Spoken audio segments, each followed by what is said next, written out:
Hi, hello, good morning to all of you students. मैं उम्मीद करता हूँ आप सभी अच्छे होंगे। आज के इस वीडियो में आपको पढ़ाएंगे क्लास 10 की मैथ और उसमें आपका जो लेसन चल रहा है वो आपका है मेंस्ट्रुएशन से संबंधित आपको सवाल बताएंगे। आपका एक्सरसाइज है 13.3 और उसमें जो आपका सवाल नंबर है वो सवाल है नंबर 12। तो सवाल मैं पढ़ता हूँ और आपको एक फिगर क्रिएट कर देता हूँ। उसी फिगर के अकॉर्डिंग आपको बताता हूँ कि कैसे इसको सॉल्व करेंगे। देखिए सवाल नंबर है 12 और एक्सरसाइज आपका जो है 13.3 ये आपका एक्सरसाइज है। तो देखिए आपका जो सवाल है, सवाल आपकी स्क्रीन पर भी है, मैं किताब से पढ़ देता हूँ आपको। सवाल 4.4 मीटर गुणे 2.6 मीटर गुणे 1 मीटर वाले लोहे के एक ठोस घनाभाकार टुकड़े को पिघलाकर एक खोखले बेलनाकार पाइप के रूप में ढाला गया है, जिसकी आंतरिक त्रिज्या 30 सेंटीमीटर है और मोटाई 5 सेंटीमीटर है। इस पाइप की लंबाई ज्ञात कीजिए। देखिए आपको मैं पहले घनाभ बना के देता हूँ। ये घनाभ बना देता हूँ। वही घनाभ की जो विमाएँ हैं उन विमाओं को भी इस पर दर्शा देता हूँ। ये आपका घनाभ बन गया है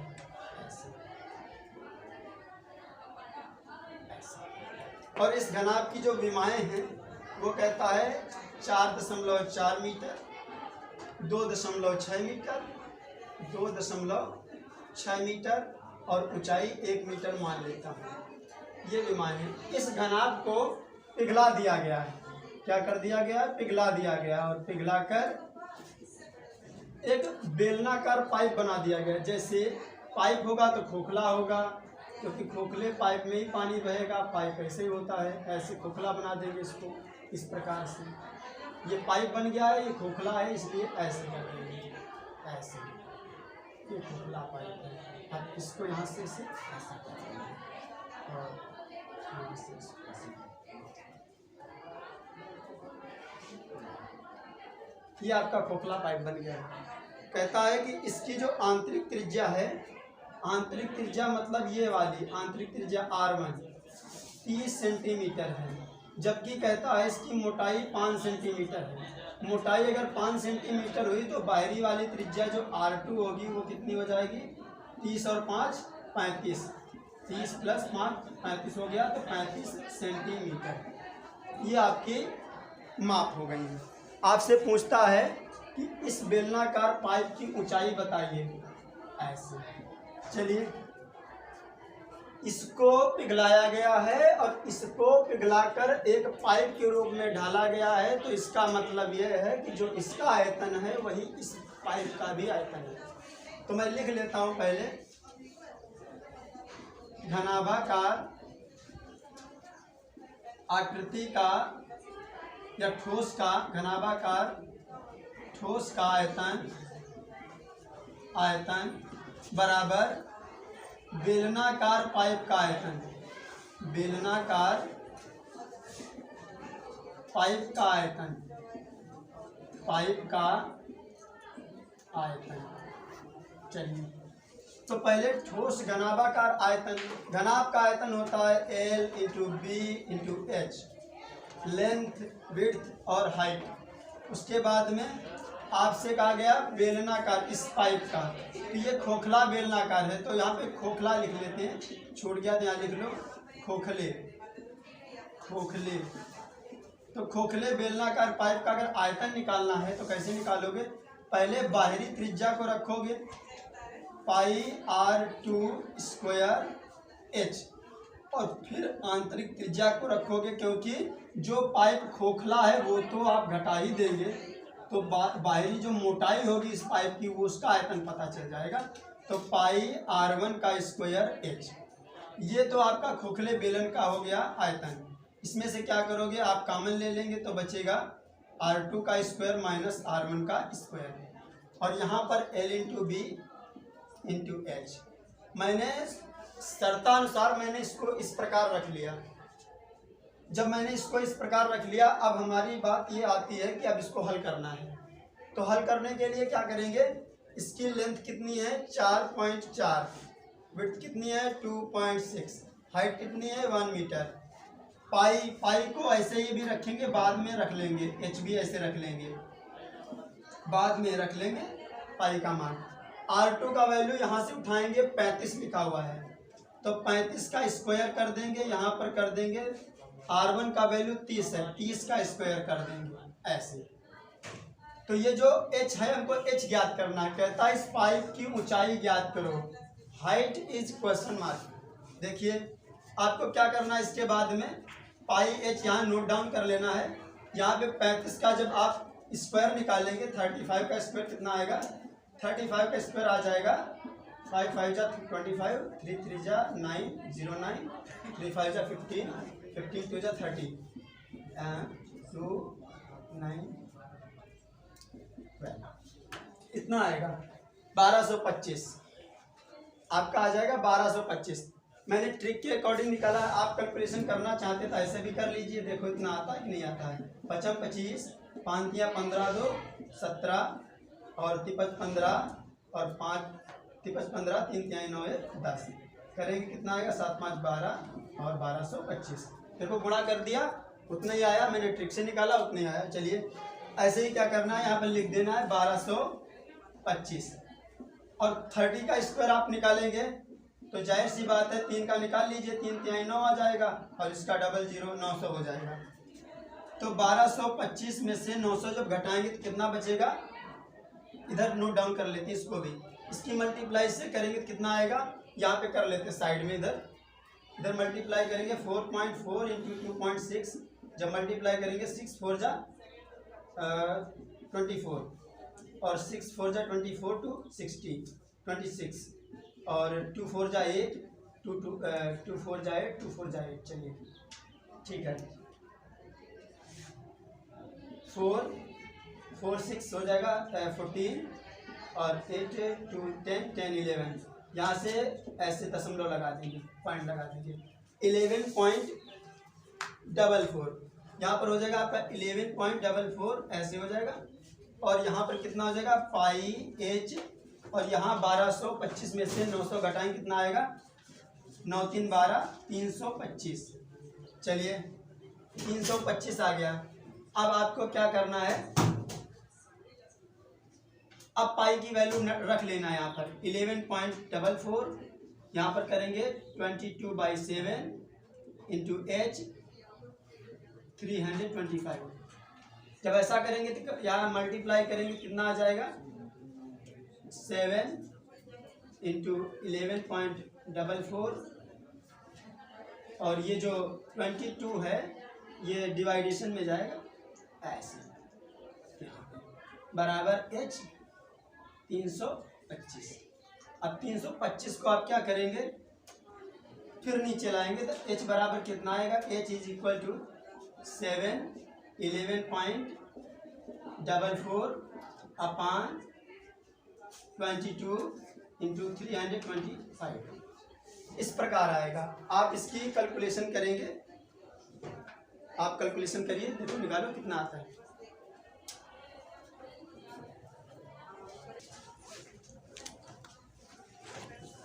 देखिए थोड़ी सी यहाँ पे मिस्टेक, यहाँ ये देखिए मीटर में, ये मीटर में सारी बीमा मीटर में, यहाँ सेंटीमीटर में सेंटीमीटर में। तो आपको ज़रूरत है कि ये या तो आप सेंटीमीटर में बदल लीजिए या फिर इसको आप मीटर में बदल लीजिए। इसीलिए यहाँ पर वैल्यू ज़्यादा आती है तो वैल्यू दशमलव में आएगी। यहाँ पर मीटर है, आप इसको मीटर के बाद सेंटीमीटर में अगर चेंज करते हैं तो फिर बाद में आपको फिर मीटर में कन्वर्ट करना पड़ेगा। इसलिए आप यहाँ पर सेंटीमीटर को मीटर में कन्वर्ट कर लीजिए।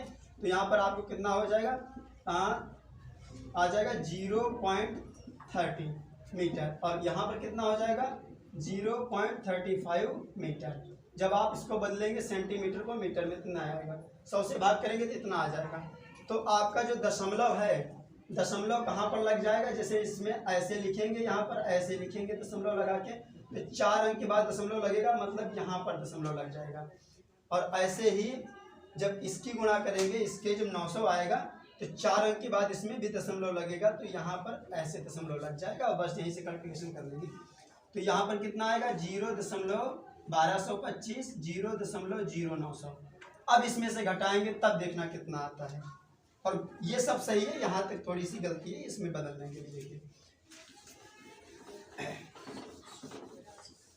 देखिए ये लिखा है 0.1225 और दशमलव के नीचे दशमलव लिख दो, 900 घटा दो, इसमें से कितना आएगा 2, 12 में से 9 गया 3 रहा और 0 इतना ही आएगा। तो यहाँ पर 0.0325, ठीक है, कुछ नहीं दिक्कत है, यहीं पे थोड़ा सा यहाँ पे बदलना है, बस हो गया। देखिए h 0.0325 और यहाँ पर भी ऐसे करना है 0.0325। अब इसको डिवाइडेशन में ले जाइए, अब लग जाएगा। यहाँ पे हल करेंगे तो आएगा h is equal to 7 into 11.4 upon 22 into 0.0325। देखिए अब इसकी मल्टीप्लाई करके बताइए कि इसका जवाब कितना है, जल्दी करिए।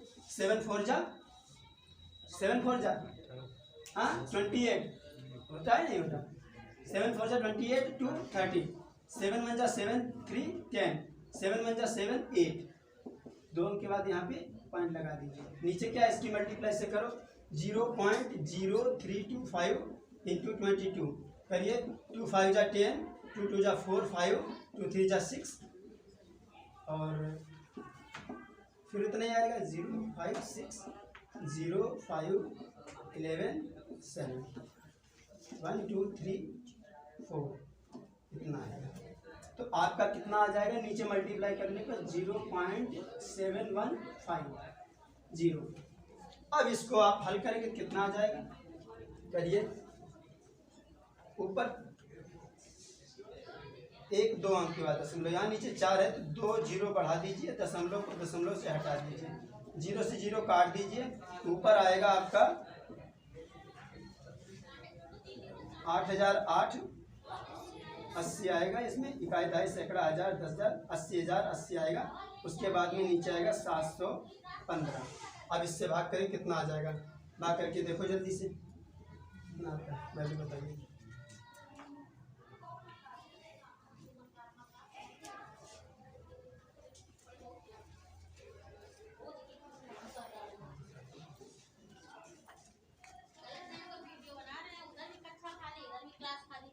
अस्सी आता है ना, 80 मीटर आता है,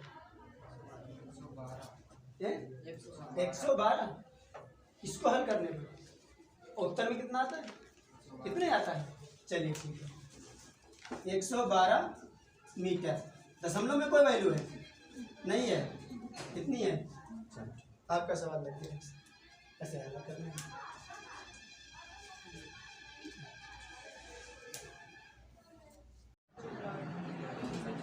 आपका अगला सवाल है question number 14 exercise 13.3। Question number 14 आपका सवाल आपकी स्क्रीन पर भी है और सामने आपको पढ़ के सुना दे रहे।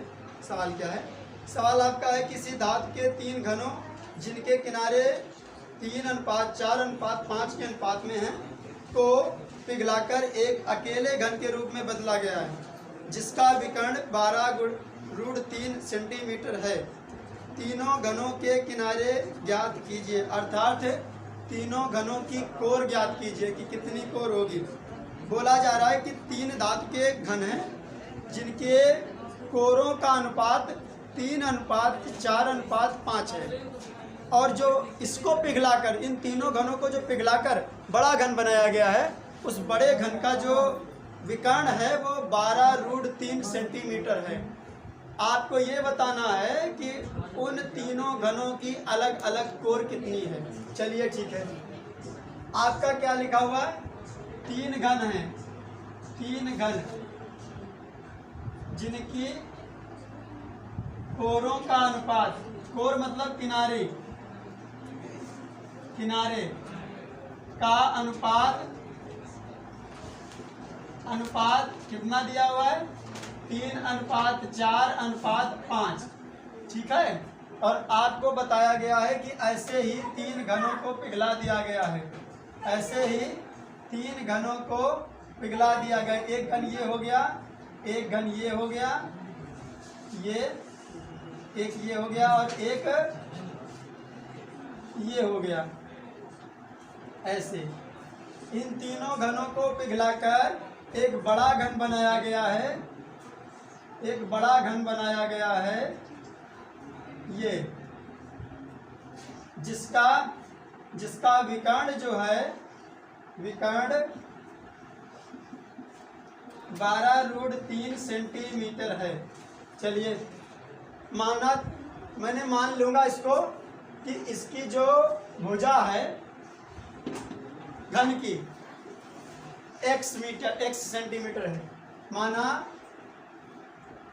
घनों की भुजा घन की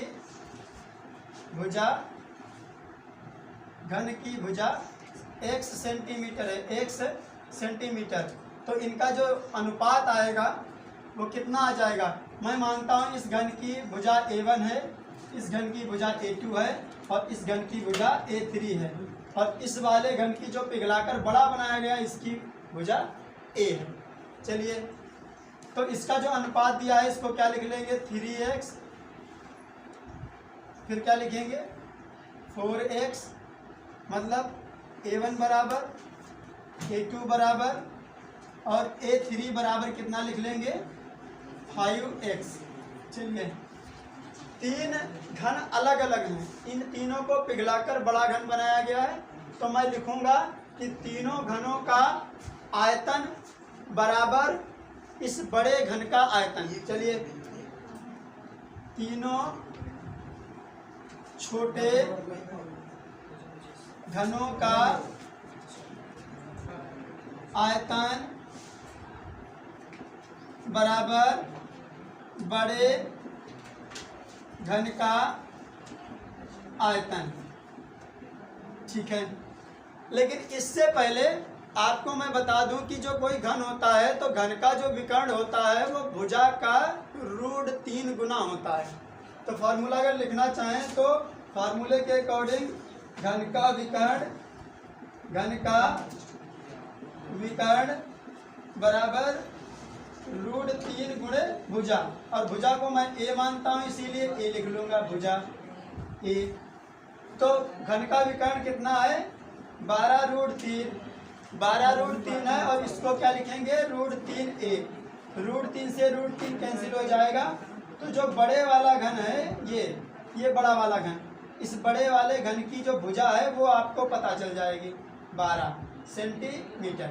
चलिए, अब आपको क्या करना है? इन तीनों घनों का आयतन बराबर बड़े घन का आयतन। ठीक है, घन का आयतन बराबर फार्मूला होता है भुजा क्यूब। घन का आयतन यहाँ पर लिख देते हैं, घन का आयतन बराबर भुजा क्यूब, और छोटे वाले घन का आयतन A1 क्यूब, फिर दूसरे वाले घन का आयतन A2 क्यूब, तीसरे वाले घन का आयतन A3 क्यूब बराबर बड़े वाले घन का आयतन A क्यूब। चलिए, छोटे वाले घन की भुजा कितनी है? 3x, और इसका क्यूब कर देंगे। इसकी भुजा कितनी है? 4x, इसका क्यूब कर देंगे, और इसकी भुजा कितनी है?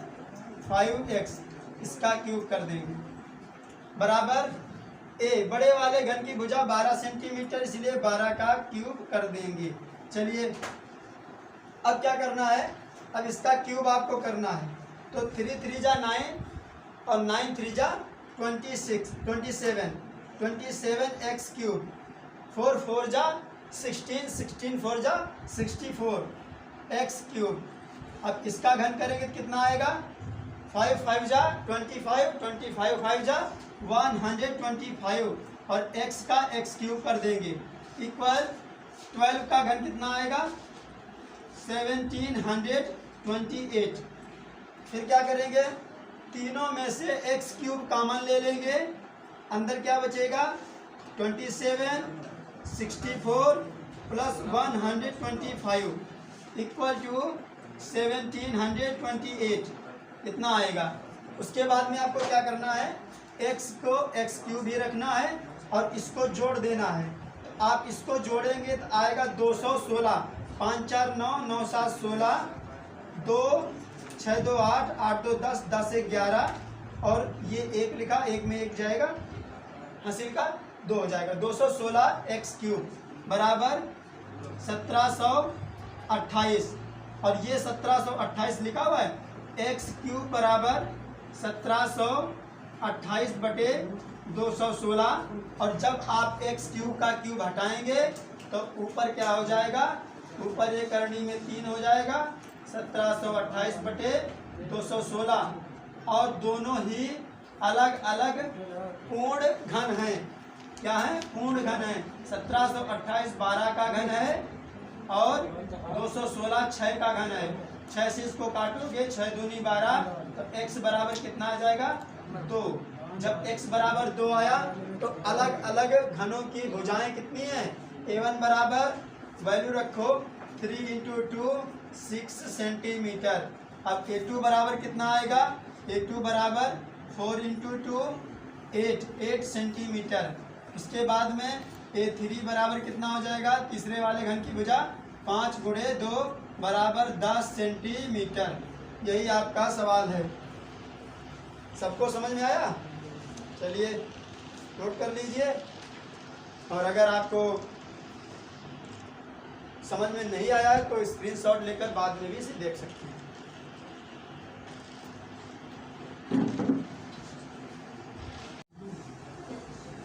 आपका अगला सवाल है क्वेश्चन नंबर 13 एक्सरसाइज 13.3।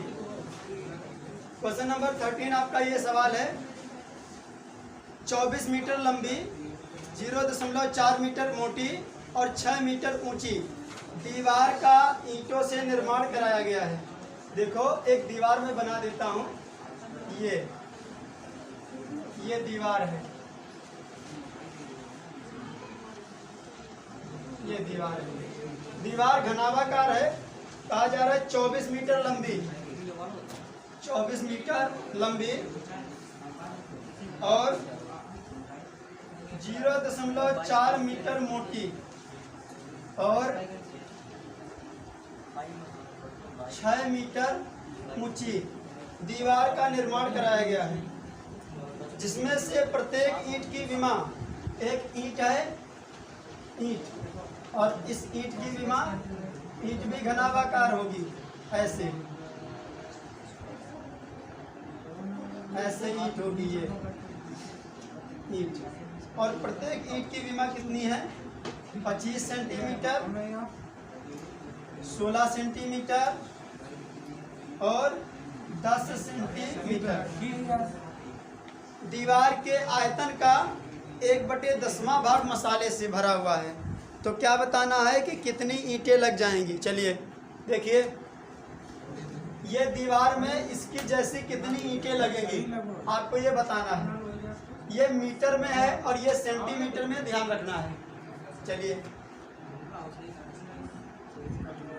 हाँ, इसके आयतन का ये जो दीवार है, दीवार के आयतन का 1/10वां भाग मसाले से भरा है। इसका मतलब ये है कि इसमें इसके आयतन का 1/10वां भाग मसाले से, उसमें ईंट नहीं लगी हुई है। जितने में ईंट लगी हुई है उसका आयतन अभी निकालेंगे। तो देखिए, दीवार में लगी ईंटों का आयतन बराबर n गुणे 1 ईंट का आयतन, n गुणे 1 ईंट का आयतन, 1 ईंट का आयतन। तो क्या है देखिए, इस ईंट की आयतन की जो वो क्या नाम विमाएं हैं, इनको आप मीटर में बदल लीजिए। तो इसको बदलोगे कितना हो जाएगा? 0.10 मीटर। इसको बदलोगे 0.25 मीटर। इसको बदलोगे 0.16 मीटर। ऐसे चलिए, दीवार में लगी हुई ईंटों का आयतन का मतलब है कि जो 1/10वां भाग मसाले से, उसको आपको घटाना पड़ेगा।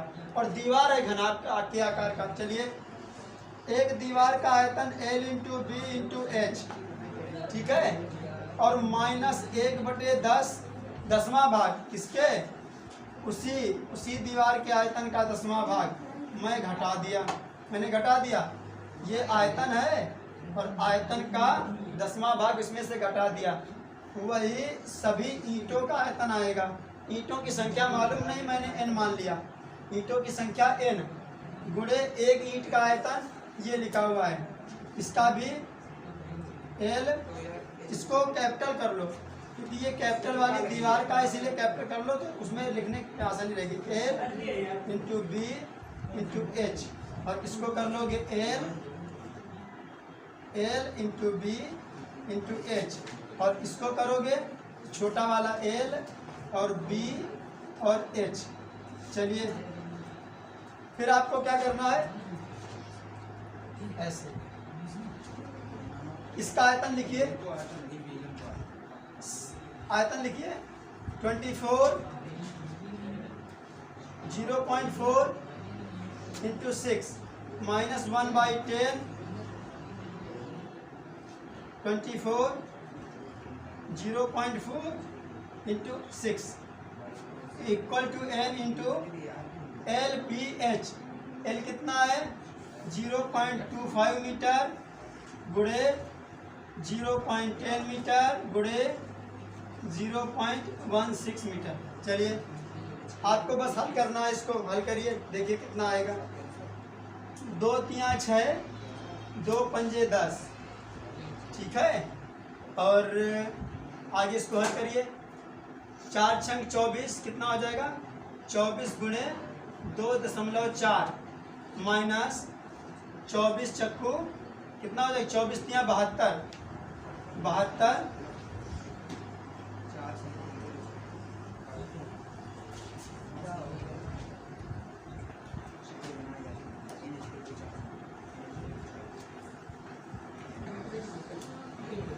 चलिए इंक खत्म हो गई थी, इंक डलवा के अब लाइंस को ये चलिए 72 24 3 जा 72 इंटू 0.4 अपान 5, इसको ऐसे। अब इसको हल करना है, देखिए इक्वल टू n, इसकी मल्टीप्लाई करो कितना आएगा, इसकी मल्टीप्लाई करोगे तो आएगा 25, इससे करोगे कितना आएगा, कितना आएगा, हाँ, और इतना आएगा तो 1 2 3 4 कितना आएगा 0.025, और इसकी गुणा करोगे किससे 0.16 से, 16 25 80 और 16 दूनी 32 32 8 40, 1 2 3 4 5 1 2 3 4 5 कितना आएगा n गुणे 0.00400। चलिए अब इसको हल करना है आगे, तो आगे हल करेंगे कितना आएगा, 24 की गुणा करेंगे कितना आएगा, 24 का वर्ग कितना होता है 16, 0 4 2 4 जा 8 8 2 जा 16। चलिए 576, और 576 जब लिखेंगे तो यहाँ दशमलव ऐसे लगेगा क्योंकि ये दशमलव लगा हुआ है, माइनस इसकी गुणा जब करें कितना आएगा, इसको ऐसे कर लेंगे तब भी लग जाएगा, हटा लो तो 2 दूनी 4, और इससे बढ़िया गुणा ही कर लेते 0.4/5, तो जब इसको करेंगे कितना आएगा, 4 दूनी 8 और 4 से 28, तो दशमलव यहाँ लगा लेंगे, बट ये 5 n इंटू 0.00400।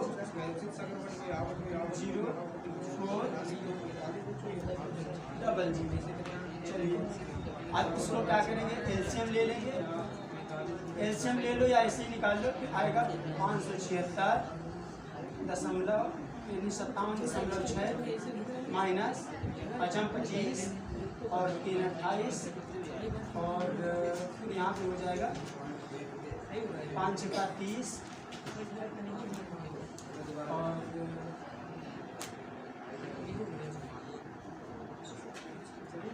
नहीं 5 का 30 नहीं हो जाए, 5 से 35 हो जाए, 5 से 35।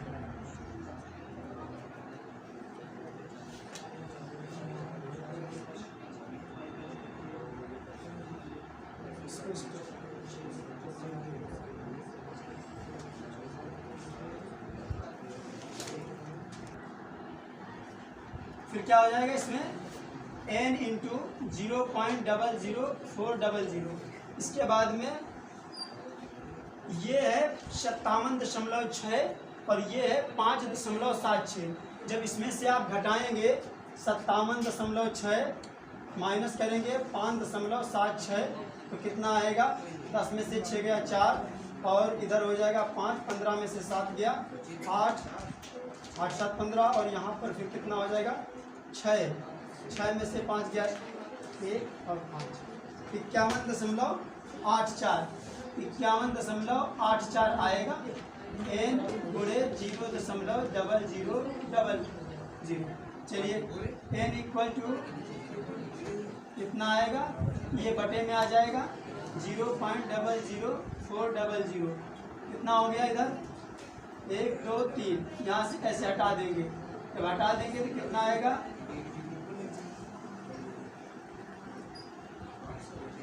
5184,000 और नीचे कितना होगा 400 के ये 0 कैंसिल आउट हो जाएंगे।